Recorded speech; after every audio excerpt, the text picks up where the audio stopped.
हाँ भाई, good evening everyone, कैसे हैं आप सब। मेरा नाम है मानस और बीटेक प्लस में आप सभी का बहुत बहुत स्वागत है।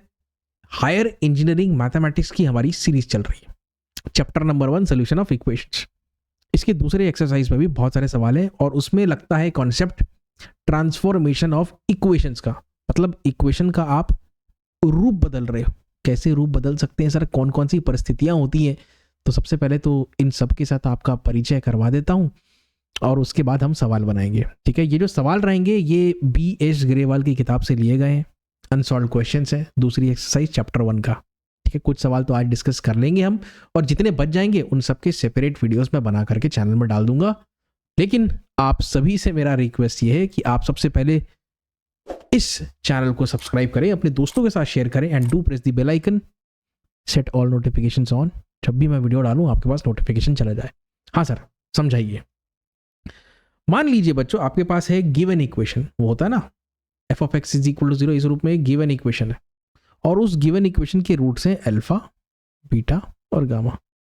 मैं कहता हूं आपसे कि भाई एक ऐसा इक्वेशन बनाओ जिसके रूट्स हों 4 अल्फा, ध्यान से सुनना, कितना 4 अल्फा, 4 बीटा और 4 गामा। चलो इसको कुछ अलग कलर से लिखते हैं। 4 अल्फा सर, 4 बीटा सर और 4 गामा। सर मुझे तो ना एक पैटर्न नजर आ रहा है। सर आपने क्या किया, यहाँ पे अल्फा को 4 से, बीटा को भी 4 से और गामा को भी 4 से मल्टीप्लाई कर दिया। तो हम बेसिकली सर यहाँ पे ये ऑब्जर्व कर पा रहे हैं कि आपने कॉमन मल्टीपल लिया है m, जिसका वैल्यू कितना है 4। तो यहाँ पर वो m की मैं बात कर रहा हूँ। अगर आपको एक ऐसा इक्वेशन फ्रेम करना है या ढूंढना है जिसके रूट्स गिवन इक्वेशन के m टाइम्स हो, तो उसका तरीका मैं बता रहा हूँ। तो गिवन इक्वेशन को लिख लो, उसका सेकेंड टर्म को पकड़ो और m से गुणा कर दो, फिर थर्ड टर्म को पकड़ो, फिर m स्क्वायर से मल्टीप्लाई कर दो, फिर फोर्थ टर्म को पकड़ो और m क्यूब से मल्टीप्लाई कर दो। ये सिलसिला चलता जाएगा जब तक सारे टर्म्स खत्म नहीं हो जाते। कैसे इंप्लीमेंट करेंगे सर, और ये क्या लिखा है सर आपने, तो थोड़ी देर रुक जाओ, बताते हैं। सीधा सवाल पे लेके चलता हूँ, इसका इंप्लीमेंटेशन सिखाता हूँ। अगर नॉर्मल तरीके से जाओगे तो आप क्यूबिक इक्वेशन को सॉल्व करोगे, अल्फा बीटा गामा निकालोगे, फिर 3 times alpha, 3 times beta, 3 times gamma करोगे। ठीक है, तो उसमें बहुत टाइम लगेगा। यहां देखो तरीका, गिवन इक्वेशन है सर, 3 गुना कह रहा है यहाँ पे, find the equation whose roots are 3 times. क्या करेंगे, m बराबर 3 रखेंगे सर। तो कैसे करेंगे सर, सेकंड टर्म से शुरुआत करते हैं। तो यहाँ पे 3, यहाँ पे 3 स्क्वायर है, यहाँ पे 3 क्यूब, खेल खत्म करो। 3 स्क्वायर 3 क्यूब सर, 3 दूनी 6 एक्स स्क्वायर और 3 तिया 9, 9 चौक 36। हिंदी समझते हो ना थोड़ा बहुत। और 3 क्यूब हो जाएगा कितना, 27। तो लिख देते हैं यार सर, खेल खत्म हो गया ये, और कुछ नहीं है, यही है, ये बन गया इक्वेशन। सर इसके जो रूट्स होंगे वो इसके रूट्स के 3 गुना होंगे। लेकिन सर हम क्यों माने, आप दिखाइए, आप कैलकुलेट करिए। भाई कैलकुलेट करने का समय तो मेरे पास नहीं है। हालांकि क्यूबिक इक्वेशन को सॉल्व करने की जो विधि होती है, कार्डन्स टेक्निक, वो हम आने वाले लेक्चर्स में सीखेंगे। ठीक है, उस पर एक पूरी एक्सरसाइज है, वो सब कुछ सॉल्व करेंगे, चिंता मत करो। अभी फिलहाल के लिए मैं अपना काम आसान बनाने के लिए क्या करता हूँ, मैं जरा से माइक्रोसॉफ्ट एज ओपन कर लेता हूँ और आपको मैं दिखा देता हूँ। ठीक, तो हमारे पास जरा ग्राफ देखिए आप, और मैं थोड़ी देर के लिए अदृश्य हो जाता हूँ। देखिए लाल वाला जो ग्राफ है ना, वो आपका गिवन इक्वेशन है बच्चों। और जूम करें, ठीक, मिला लो और नीचे करो, x cube plus 2x square minus 4x plus 1 is equal to 0। ये बना लिया। कितनी जगह कटा सर, 3 जगह। ये a है, b और c, इन तीनों के कोऑर्डिनेट्स मैंने लिखे हैं। जो x कोऑर्डिनेट है वही आपके रूट्स हैं। कितने रूट्स हैं, 3 रूट्स हैं। अब मैं बनाता हूं दूसरा इक्वेशन, जो हमारा रिक्वायर्ड इक्वेशन कितना है ये, तो सर ये है x cube plus 6x square minus 36x plus 27 is equal to 0। By the way, तुम लोग इस वीडियो को यूट्यूब में देख रहे हो तो स्क्रीन को पिंच कर लेना, जहां पे भी जूम करना है हो जाता है। ठीक है जी। अच्छा सर, एक बढ़िया बात हमको नजर आ रही है कि सर ये डी पे कट किया, फिर ये ई पे कट किया और फिर ये एफ पे कट किया। अगर हम देखें तो सबसे पहला रूट ए है, वो माइनस 3.303 है। सवाल में फैक्टर 3 का था, m बराबर 3 था। अगर इसको मैं 3 से मल्टीप्लाई करता हूं तो सर मेरा ये वाला रूट निकल रहा है। दूसरा देखो 0.303 है, इसको मैं 3 से मल्टीप्लाई करता हूं तो मेरा ये वाला रूट निकल रहा है। और तीसरा जो है x बराबर 1 है, इसको मैं 3 से मल्टीप्लाई करता हूं तो 3 बन रहा है। तो सर एकदम बात एकदम सिद्ध हो रही है, जो आपने बोला था वो सारी चीजें सर यहाँ पे इंप्लीमेंट हो रही हैं, बिल्कुल हो रही है ना। तो चलो ये कॉन्सेप्ट समझ गए। अब अगले कॉन्सेप्ट पर आते हैं। अगला कॉन्सेप्ट जो है वो हमारा है, अगर रूट्स 1 बाय के फॉर्म में हो। मैं बताता हूं, मान लो आपके पास एक गिवन इक्वेशन है, ठीक है जी, एफ ऑफ एक्स। क्या ये गिवन इक्वेशन है सर? क्या है रूट्स? सर मान लेते हैं अल्फा, बीटा और गामा है। बहुत बढ़िया। हमको एक रिक्वायर्ड इक्वेशन बनाना है।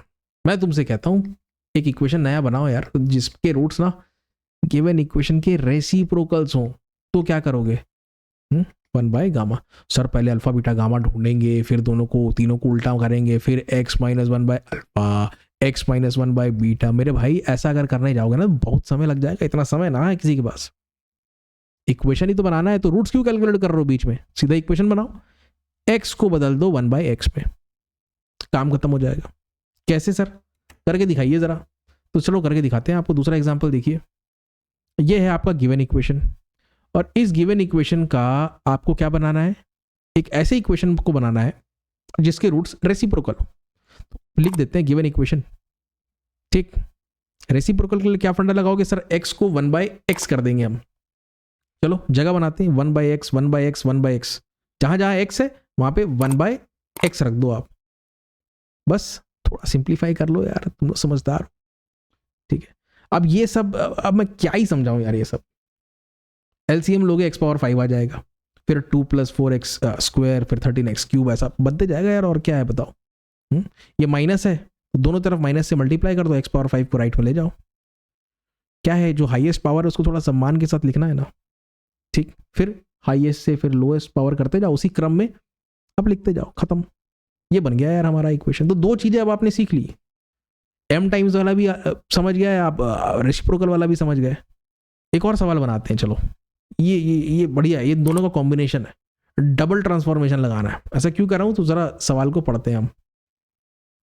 ऐसा इक्वेशन बनाइए जिसके रूट्स नेगेटिव रेसिप्रोकल्स हो, नेगेटिव भी हो और रेसिप्रोकल भी हो। अच्छा, मतलब ये है आपका अगर गिवन इक्वेशन है कितना, अल्फा बीटा गामा, सबसे पहले तो इनको आपको क्या करना है? रेसिप्रोकल करना है। आप कुछ भी कर सकते हो, पहले नेगेटिव बाद में रेसिप्रोकल, या पहले रेसिप्रोकल बाद में नेगेटिव। मैं पहले रेसिप्रोकल कर देता हूँ। 1 by alpha, 1 by beta, 1 by gamma बनाओ, और इसके बाद एक और ट्रांसफॉर्मेशन लगाओ इन सबको, -1 बाय अल्फा, -1 बाय बीटा और -1 बाय गामा। ये तमाम चीजें करनी है। तो दो ट्रांसफॉर्मेशन लगेंगे, ट्रांसफॉर्मेशन क्रमांक 1 और क्रमांक 2। कैसे लगाएंगे? तो सर गिवन इक्वेशन, ये लगा पहला ट्रांसफॉर्मेशन, रेसिप्रोकल का फंडा, और दूसरा ट्रांसफॉर्मेशन है, ठीक। सबको माइनस बनाना है रूट्स को, मतलब m बराबर कितना रखना है? -1 रखना है, ठीक है। बढ़िया कॉन्सेप्ट है, ध्यान से देखो। एक बढ़िया चीज आपको दिखाएंगे, वो कोरोलरी मैंने बताया ना शुरुआत में, नहीं बताया, बता देंगे यार, क्या दिक्कत है। चलो सर रेसिप्रोकल को तो जानते हैं सर, जहां जहां x दिख रहा है ना उसको 1 बाय एक्स फिट कर देते हैं। ये लोग कर दिया हमने, सॉल्व कर लो भाई। ये सब मत पूछना मेरे से, मैं ये मान के चल रहा हूँ इतना तुम गणित जानते हो। एलसीएम लोगे, लिखो, फिर हाईएस्ट से लोएस्ट पावर्स में इनको अरेंज कर लो। भाई ये मेरे से मत पूछो। ये लो मैंने कर दिया। तो पहला ट्रांसफॉर्मेशन हो गया सर। अब दूसरा लगाते हैं, m टाइम्स। क्या करना है? नेगेटिव बनाना है सर सारे रूट्स को, साइन चेंज करना है। m बराबर कितना रखोगे? -1। ये लो -1। सेकंड टर्म से शुरुआत करेंगे सर, -1 का पावर 1, -1 का पावर 2, -1 का पावर 3 एंड सो ऑन। अब जरा मैं लेके चलता हूं आपको कोरोलरी पे, है ना। ये था सर कोरोलरी। क्या लिखा है भाई? देखो कोरोलरी असल में कुछ नहीं है, थ्योरम का ही एक इन्फ्रेंस है, एक निष्कर्ष है, बड़े सरल शब्दों में, जिसको अलग से प्रूफ की आवश्यकता नहीं होती है। तो ध्यान से पढ़ें। To find an equation whose roots are with opposite signs to those of the given equation, change the signs of every alternative term of the given equation beginning with the second. मैं समझाता हूं। अगर आपको एक ऐसे समीकरण को ढूंढना है जिसके रूट्स के साइंस बिल्कुल गिवन इक्वेशन के अपोजिट हो, तो सेकंड टर्म से शुरुआत करो, साइन बदल दो। अगर प्लस है तो माइनस कर दो, माइनस है तो प्लस कर दो, फिर चौथे पे आओ, फिर छठवें पे आओ, फिर आठवें पे आओ। ये सिलसिला चलता रहेगा। अब मैं सवाल पे आता हूं। तो हमने अपना काम खत्म कर लिया है बच्चों। वैसे तो ये हमारा आंसर आ चुका है, 2 ट्रांसफॉर्मेशन हम लगा चुके हैं। आप चाहते तो इस स्टेप को बिल्कुल स्किप कर सकते थे, सीधा उस कोरोलरी को कोट कर देना, उसको यहाँ पे लिख देना और बोलना कि भैया सेकंड टर्म से शुरुआत करेंगे, वो माइनस जो है बदल जाएगा यहाँ प्लस में, सेकंड थर्ड फिर ऑल्टरनेट फोर्थ टर्म में जो है प्लस है वो बदल जाएगा माइनस में, और ये आ जाएगा आपका फाइनल आंसर। तो ये है कहानी। उम्मीद करता हूं ये तुम अच्छे से समझ गए। इतना? अच्छा, इतना अगर समझ गए तो आगे भी समझ जाओगे। चलो एक और ट्रांसफॉर्मेशन का तरीका बताते हैं आपको। मान लो कि तुम्हारे पास एक है गिवन इक्वेशन, सर इसके रूट्स हैं अल्फा बीटा गामा। मैं तुमसे कहता हूं भाई एक ऐसा इक्वेशन बनाइए आप जिसके रूट्स 2 से घट जाएं गिवन इक्वेशन के रिस्पेक्ट में, और गामा -2, तो क्या करोगे? ठीक, मतलब h बराबर कितना है? h बराबर 2 है। एक प्रकार से पता है आपको क्या करना है?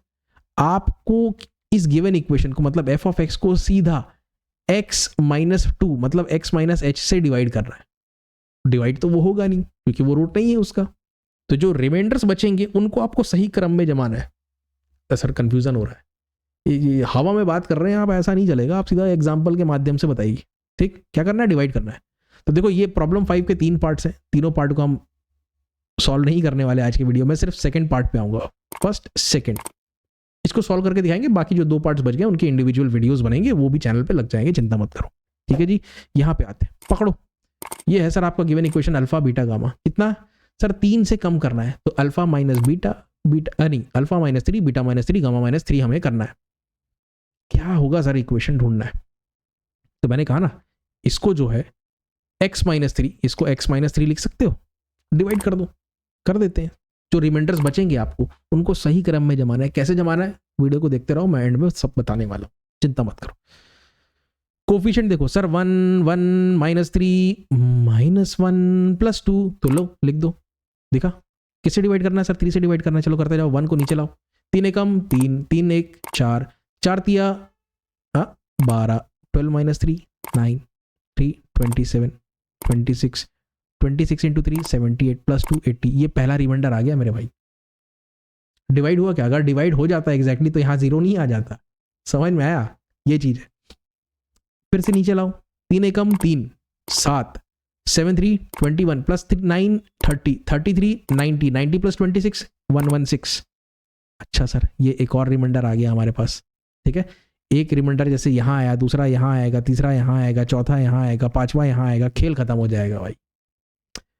नीचे लाओ, 3 1 is 3, 7 और 3 10, 10 तिया 30, 30 और 30 60। ये तीसरा रिमाइंडर भी आ गया। बस पहुंचने वाले हैं हम, चिंता मत करो। अब सर 1 को नीचे लाओ, 3 1 is 3, 10 + 3 13, खत्म हो गया, बस और कुछ करने की जरूरत नहीं। तो ये x पावर 0 है। x पावर 0 क्या होता है? कुछ नहीं होता सर, 1 होता है। ये x है, ये x² है, ये x³ है, ये x पावर 4 है। तो इन सब को सही क्रम में यहाँ पे लिख दो यार, खेल खत्म हो गया, बस और कुछ ना बताना है मुझे। समझ में आया? ये है ट्रांसफॉर्मेशन का खेल जो कि हम 13 मिनट में सीख गए हैं। उम्मीद करता हूं आज की वीडियो को देखकर आपको इक्वेशन को ट्रांसफॉर्म करने में आपको कोई दिक्कत नहीं आएगी। आप चाहो तो पहले अनसॉल्व्ड एग्जांपल्स, अनसॉल्व्ड प्रॉब्लम्स खुद से बनाइए किताब के द्वारा। किताब का लिंक मैं नीचे डिस्क्रिप्शन में दे दूंगा, अमेजॉन का। आप चाहो तो उसको परचेज कर सकते हो, बहुत बढ़िया किताब है। आपको 3 सेमेस्टर में, इनफैक्ट कुछ ब्रांचेस में तो 2 साल तक वो बुक काम आएगी। तो बेहतर होगा अगर आप उसको परचेज कर लेते हैं। तो आज की वीडियो में बस इतना ही। अगर आपके कुछ प्रश्न होंगे, कुछ सवाल, कुछ क्वेरीज होंगे तो नीचे कमेंट सेक्शन में ज़रूर लिखिए। और वीडियो आपको कैसा लगा, अपने व्यूज़ बिल्कुल कमेंट के माध्यम से शेयर ज़रूर करें। ठीक है, वीडियो अच्छा लगा तो लाइक और शेयर ज़रूर करना, चैनल को सब्सक्राइब करना and press the bell icon so that you stay notified whenever I upload any new video. ठीक है, ज़रूर सब्सक्राइब करें। इस टाइप का कंटेंट एकदम एक नंबर क्वालिटी का कंटेंट आपको हमेशा मिलते रहेगा। Thank you very much.